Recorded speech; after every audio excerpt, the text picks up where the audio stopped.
fine. So yeah, just like this.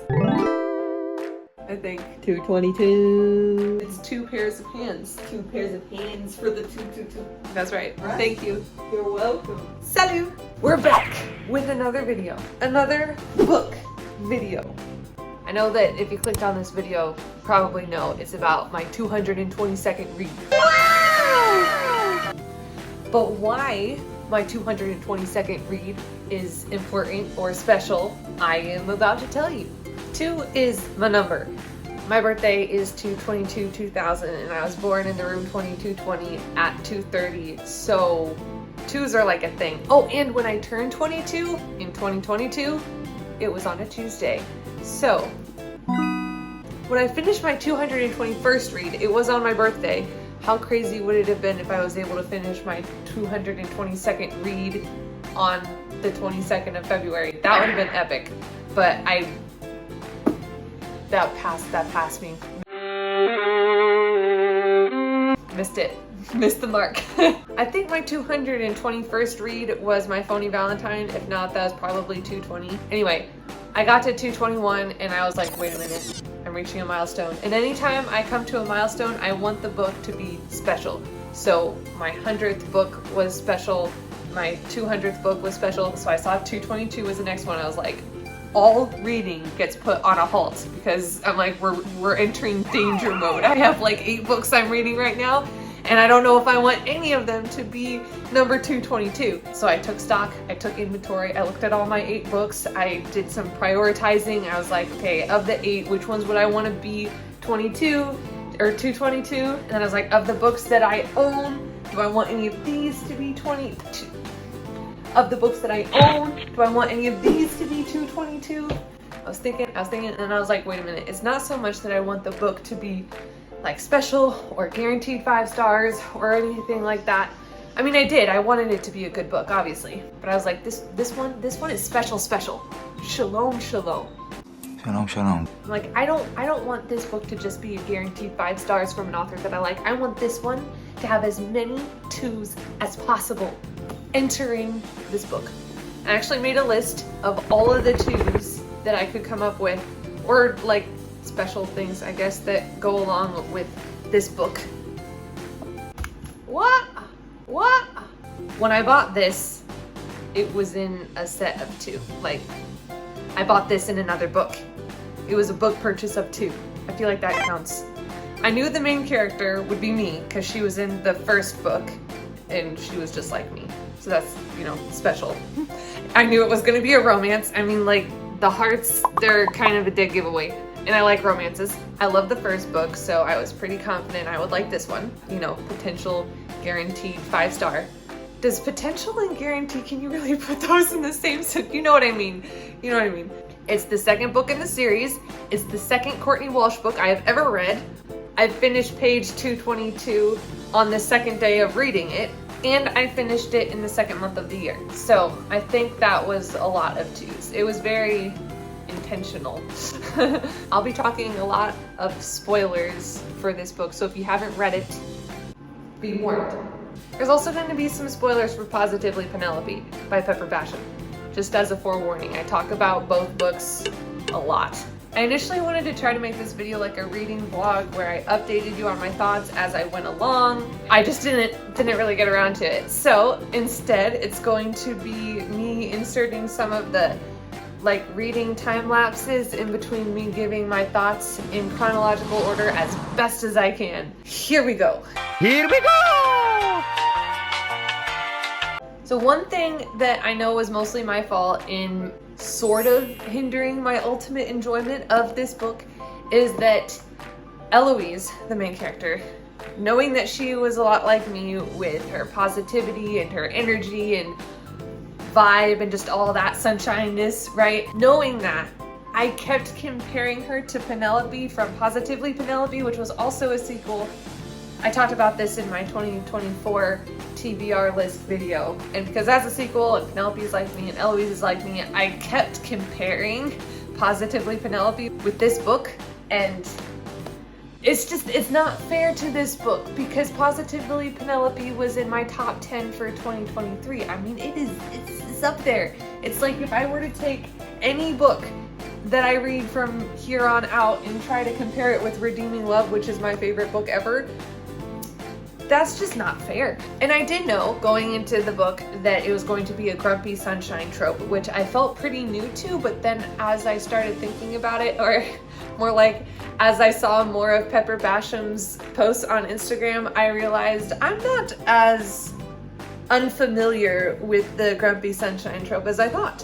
Because Penelope and Matthias, grumpy sunshine. We've got Maria Von Trapp and Captain Von Trapp. I thought for sure there were like 2 other ones that I knew were grumpy sunshine. I don't know. It's a trope that is more common and more of something that I like than I realized. What had me with this one though, and it was addressed often, that Eloise constantly got herself in relationships with grumpy guys, bad boys, hoping to change them.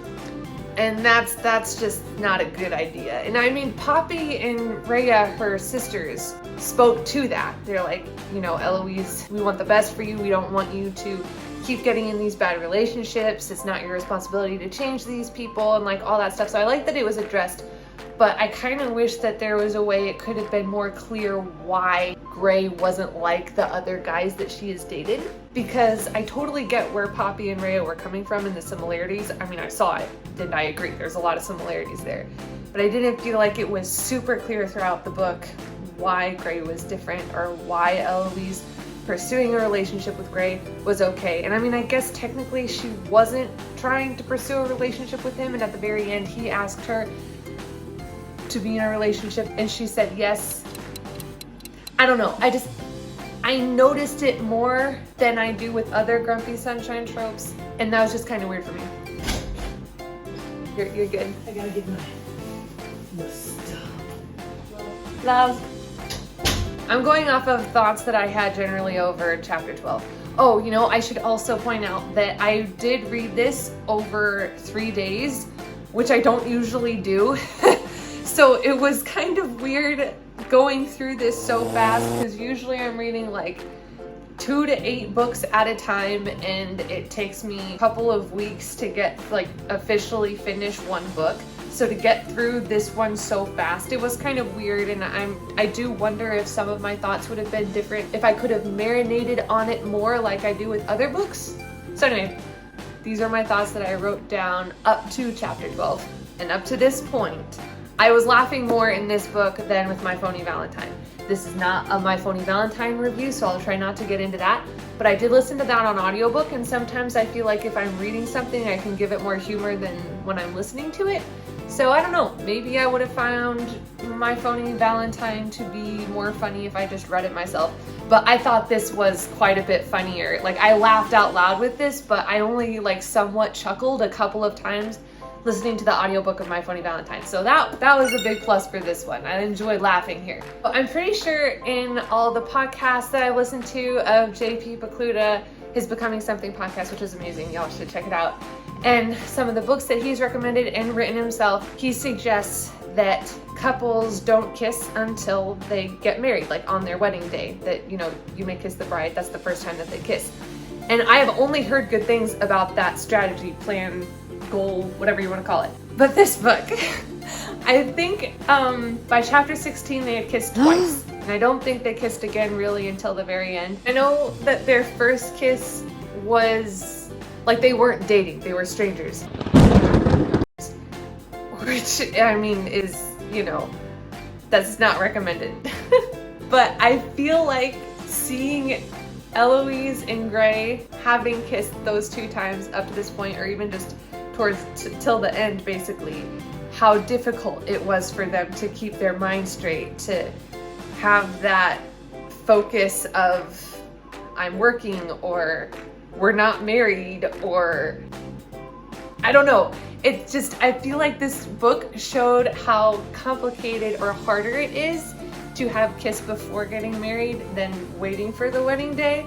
And I kind of appreciated that, even though they were kissing before being married. I was like, wow. Oh wow, yeah, no, this I can see how this is not appealing. I did start making a list of a lot of the things that I liked about this book, of kind of messages or themes that the book covered outside of the kissing thing.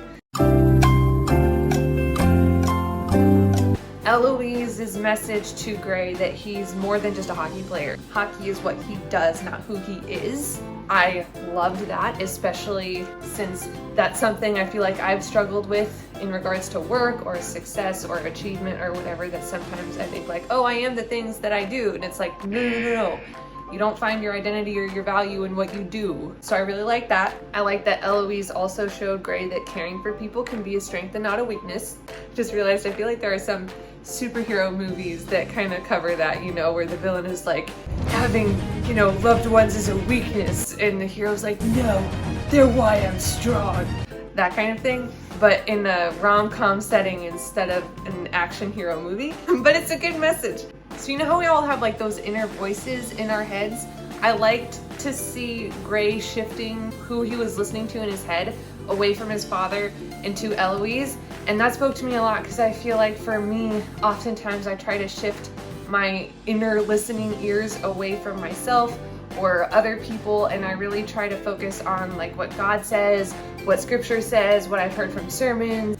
And I felt like seeing Gray do that with Eloise's voice was a really cool kind of analogy that could be slipped in. Importance of rest.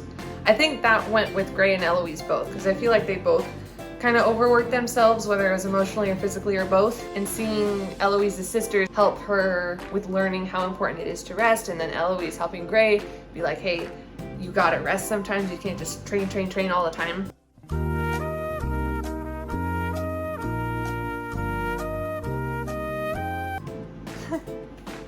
And that not crying is a terrible idea. That one showed up way later in the book, and I do wish that that could have been expanded upon. But also, the book is already like 365 pages long. There just wasn't time, because I wouldn't have cut out anything in this book, I don't think, at all.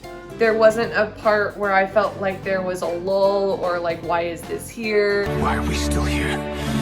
Just to suffer? So I don't know what could have been cut away or shortened to expound more on the whole crying business. But I like that it was addressed that people who are happy the majority of the time need to be allowed to cry. I liked in Positively Penelope that Penelope cried, I think, quite a bit from what I remember. I think the way that Pepper Basham explained it was that Penelope feels happy super strongly, and that makes like her other emotions also strong. So she's really happy, and when she's sad, she can be really sad. So Penelope did cry quite a bit in her book, and I was like, yes, that's my girl, like, me too. Me too. It's like I get really crazy happy and excited, but then there are times like when I get sad where I am crying. Because I related more to Penelope in that way than Eloise in her way of not wanting to be sad at all. But I know that that is an issue. And I like that it was addressed, that Poppy and Rhea were like, hey, Eloise, like, this is not healthy. You need to be able to cry. Also, Wistress, I feel like, pointed that out so well in the whole book. If you have not read Wistress, y'all are missing out. Right there. And then the last thing that I really liked that this book covered was that you gotta take care of yourself before you can take care of other people, and I really appreciated it. We got to see Eloise's sign name. Oh my gosh. I have a list of 10 things I have in common with Eloise. I think I had 16 things in common with Penelope. One of the 10 things that we have in common is that we both know sign language. That was one of my favorite elements in My Phony Valentine, and to see that more in this one, and then to see Eloise's sign name. I don't think we even know what Poppy's sign name is, but we know Eloise now. If I remember right, it's an E that's like the sun. She's sunshine. I'm like, oh my gosh, that's beautiful. And it reminds me of Elsa's name sign, which I'm pretty sure is 2 E's that, or maybe it's frost that goes into an E. It's like frost and E's together. And I was always like, that's so cool. And that Eloise is similar. I love it. I love that Courtney Walsh put that detail in there. It made me happy. Whoa! I also wasn't super wild about the ending. I thought it was kind of rushed. I mean, I'm glad that they got their happy ending, and maybe it only felt rushed because I read it so fast. Like, that's totally possible. When I finished it up, I wasn't like, oh man, that ending slapped. It was just like, I'm glad they're together. I was also surprised at the lack of St. Patrick's Day talk. I felt like in My Phony Valentine, there was a lot of Valentine's Day stuff. I mean, Poppy Heart in Loveland, and I get that them living in Loveland, all of the people there would go crazier for Valentine's Day than St. Patrick's Day. Now if we were in like Cloverland, Cloverfield Lane, no, like Patricksville or something, then I could see like them going crazy over St. Patrick's Day instead of Valentine's Day. It was just kind of strange. You know, we've got an all green book, and I mean, the Chicago River thing turning into green was mentioned, and I didn't know about that. There were Lucky Charms talked about a lot, but I was just expecting a lot more St. Patrick's Day stuff, and it wasn't there. It was fine, it was just kind of like, huh. But overall, I did like this read a whole lot. 4.5, 5 stars, somewhere in there for sure. Those are my thoughts. Let me know if you've read the book and what you thought of it. If you also read My Phony Valentine and what you think of that. I'm really hoping Courtney Walsh is gonna make like an Easter book or something for Rhea, because I want to see Rhea's love story, and it looked like it was getting hinted at with Flynn, one of the other hockey players. I want to see that with whatever holiday is coming next for her books. Thank you so much for watching. Ciao.